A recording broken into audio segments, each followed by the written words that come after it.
Ay, naku, magandang topic namin ngayon. At meron kaming, special guest. Very relevant yung topic na to. Kasi, sa ibang bansa tayo, especially yung mga Pinoy, grabe ang pang-amoy niyan.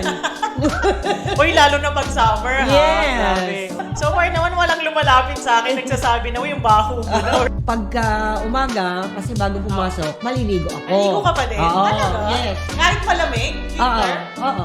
Tay, Oo. yung amoy ng kilikili tsaka amoy ng paa. Yes, true. Pag uwi mo ng bahay, syempre nag-commute ka, di ba? Oo. Ang usok, besh, Oo. talagang ang itim. Pero ang mga Pilipino, number one, gagamitin natin lahat ng mga beauty products Pag everyday ka naliligo, Mm. sisira nga yung buhok tsaka nawawala ng nutrition.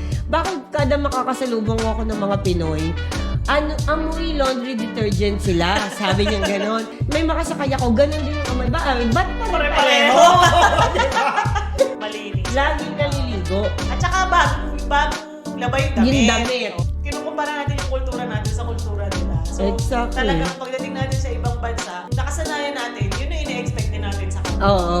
Kasi kanya-kanyang kultura. May bansa na mas mabaho sila, mas okay sila ha. Ay, oo. Sobrang ganda ng topic na to.